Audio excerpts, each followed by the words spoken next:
You are the average of the 5 people you spend the most time with. Don't wish it were easier. Wish you were better.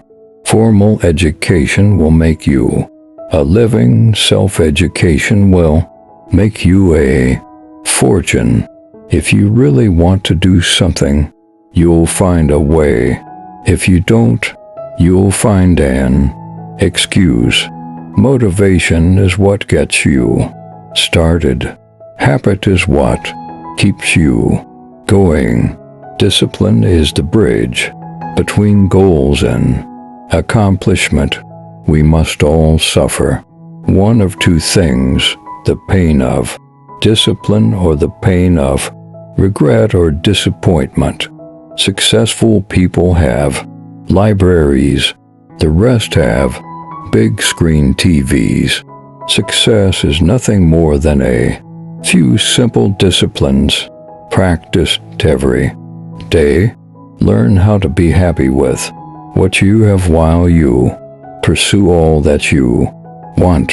Don't let your learning lead to knowledge. Let your learning lead to action. Miss a meal if you have to, but don't miss a book. When you know what you want, and you want it bad enough, you'll find a way to get it. Either you run the day or the day runs you. If you are not willing to risk the unusual, you will have to settle for the ordinary.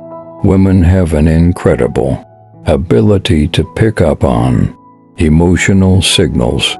How long should you try until? Don't wish for less problems. Wish for more skills. We generally change ourselves for one of 2 reasons: inspiration or desperation. The few who do are the envy of the many who only watch. Success is something you attract by the person you become. Thanks for watching the video.